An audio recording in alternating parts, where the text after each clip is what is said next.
Barangay Cubay North is one of the 7 highway barangays of the municipality. It is geographically located at the northernmost part of Bugazong, along the stretch of Nautical Highway 501, a border barangay between Bugazong and Dilawaan. It has a total land area of 196,442 hectares, with an aerial distance of 4 kilometers from the poblacion. The barangay of Cubay North has a total population of 2,004, and Roman Catholic comprises 98% of its population, with Nuestra Señora del Rosario as the patron saint. Barangay Cubay North celebrates their annual fiesta every 27th to 28th of October.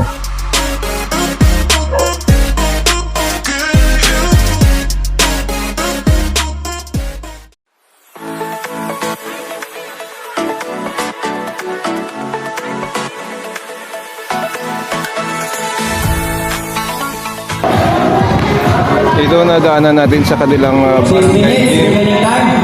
ay palapit ng fiesta sa Cubay North. Napahinto muna tayo sandali at nakinuod na rin ng basketball. 14 seconds to shoot.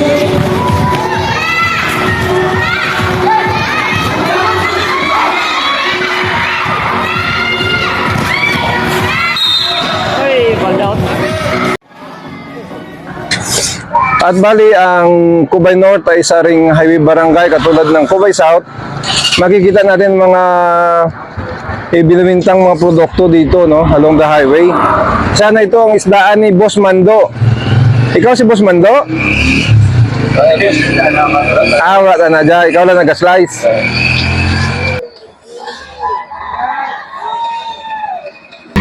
Boss Mando, may Japon? Pwede hapon, sir. Kano ba yung mo talipapa? Bago lang yan, sir. Nami dyan, piaka man. Akaman, sir. Di mo ba ginabalis na mo? Sa bye-bye rin sa atin. Ginakumpra mo lang ito sa paliwan, nalinan. Tapos dyan mo nadala ko ngapon. Kasi namin ang mga... Ito abis sa banwa, ginabawalan naman to ang libod. Bawal. So mas namin di dyan kayo, rat nyo kontra chimpo kita iti. What the cup, tapos mga ninggan nyo dyan. Hindi ka bakal. Hindi, sada ka sa banwa. Hindi magbakal sa banwa, mahagaan pretty. Salamat mo rin, napinsaran mo yung project. Sige, thank you, boss. Dito ay ating tatahakin ang napaka habang dike bilang proteksyon dito sa may barangay ng Cubay North. Dahil ang dulo ng Cubay North ay ang Paliwan River na kilala po ito sa medyo bahaing at maapaw na ilog. Napakalaking ilog dito at napakahaba ng ginagawang tulay at nasisira. Few months before, ito ang napakahabang tulay ng Paliwan Bridge. Ito ang dating napuputol at siya nagbibigay ng problema sa mga commuters vying from northern to southern part of Antique.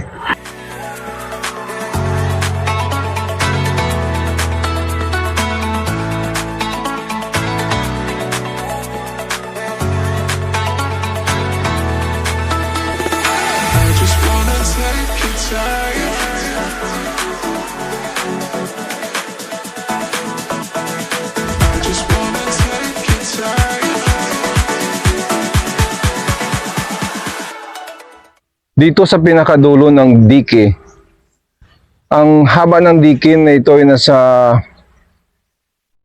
400 to 500 meters. Ito ang nagsisilbing proteksyon sa barangay ng Cubay North sa panahon ng baha pag umapaw na ang tubig dito sa Paliwan River. This is the Labangan side on the northern part of Cubay North. At sa kabilang banda doon ay ang barangay Lugta sa bayan na ng Lawaan. Ito ay hinahati ng malawak na Paliwan River. Ang nagdudugtong sa bayan ng Lawaan at bayan ng Bugasong ay ang napakahabang tulay ng Paliwan Bridge.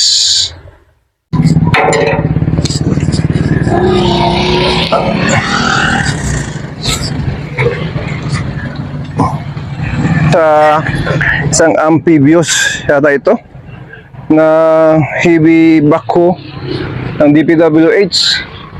Ito ang isa sa gumagawa sa tulay na nagdudugtong ng bayan ng Lawaan at bayan ng Bugasong dito sa northern part ng Cubay North. So napakalaking equipment ito. At ito rin ang nagtatapal, no, ng mga buhangin pag nawawasak yung temporary diversion road ng tulay habang ginagawa pa.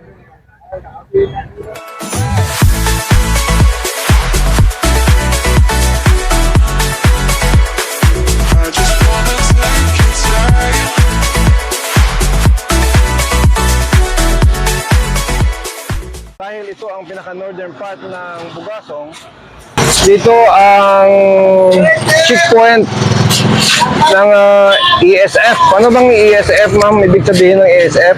African swine fever. African swine fever. African Swine Fever. So, binabantayan dito ng task force na ito ang pagpasok ng mga baboy na hindi pwedeng katayin dito sa bayan ng Bugasong kung galing sa malayong lugar.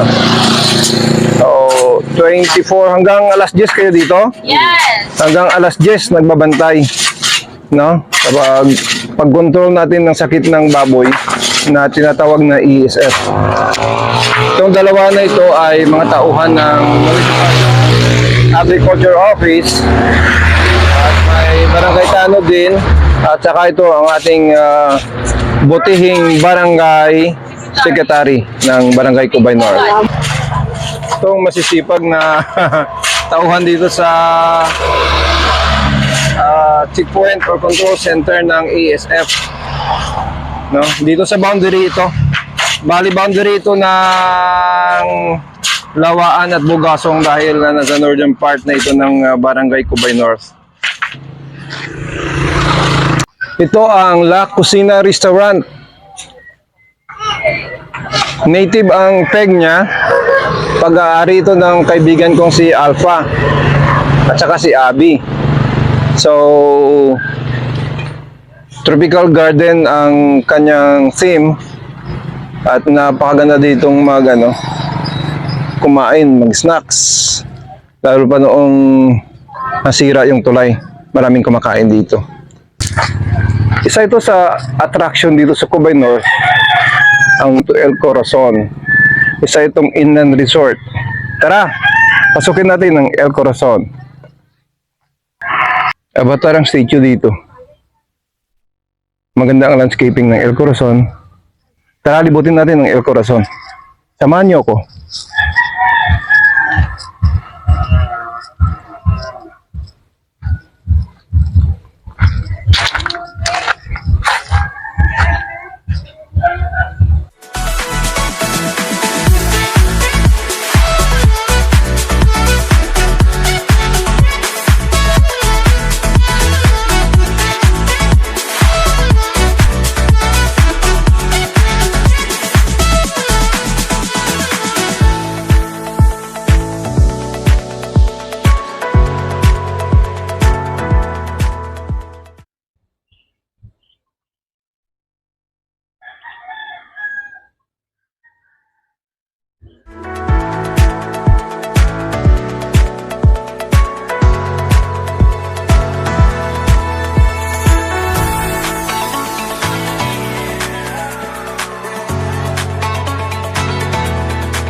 Dito sa Barangay Cubay North, ang bagong tayong evacuation center na kung saan dito inilipat ang bagong NDRRM pansamantala, NDRRM office, at ito ay isang malaking gym na indoor. Dito rin nagpa-practice o nag-iensayo yung mga athletes natin sa badminton at saka sa table tennis.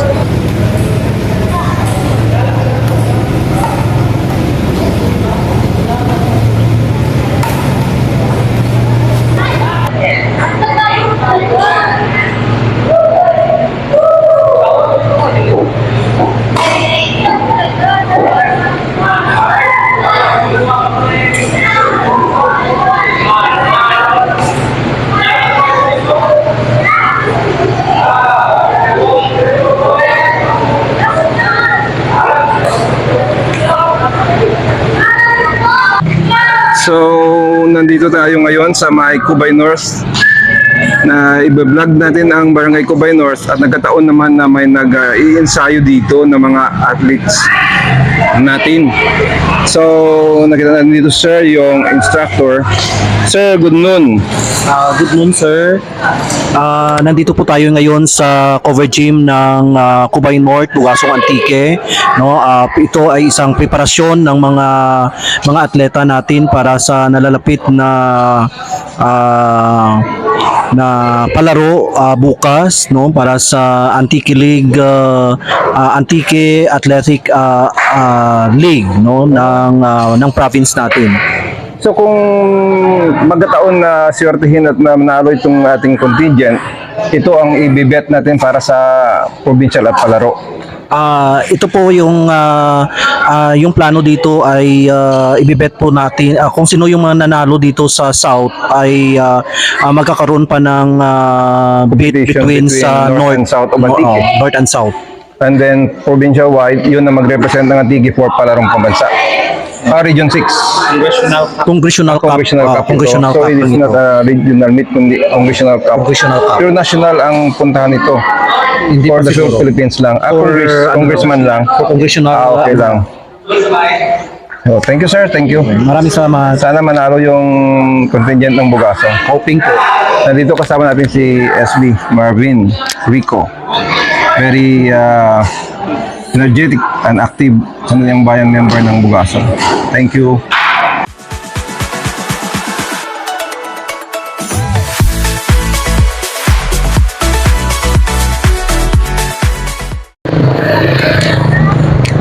Magandang hapon. Ano pa diyang talipapa nyo, Lydia? Ano pa diyang talipapa? Kadya lang ya?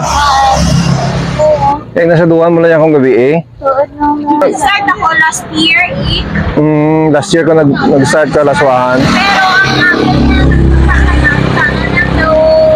pero bakoy na patakot na mo. Wala mo ginasa duwan lang? Pero yung ginasaduhan ko rin yan. Amo yung nakaubra ko kaya ako rin. May YouTube ako mo. Okay. Hi.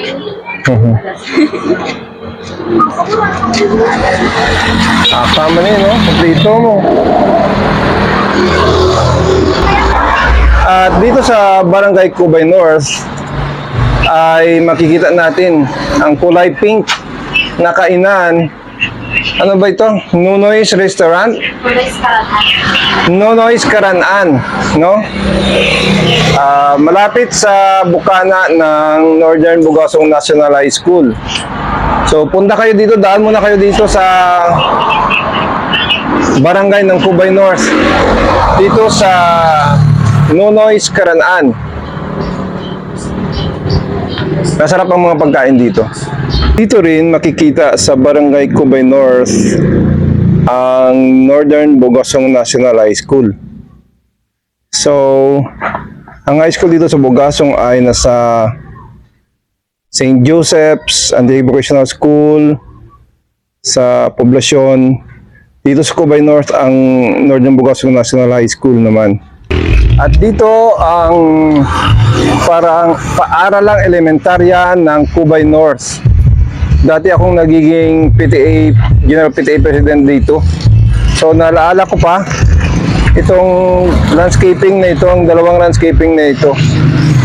Ako pa nagpagawa nito during my time nang nag-elementary dito yung mga anak ko bago pa nagkaroon ng elementary doon sa Cubay South.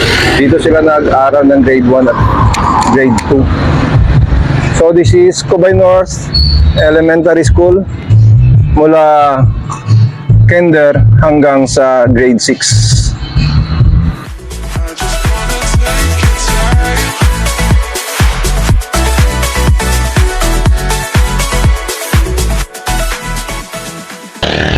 Meron din ditong Rufwell's Gas Station, Car Wash,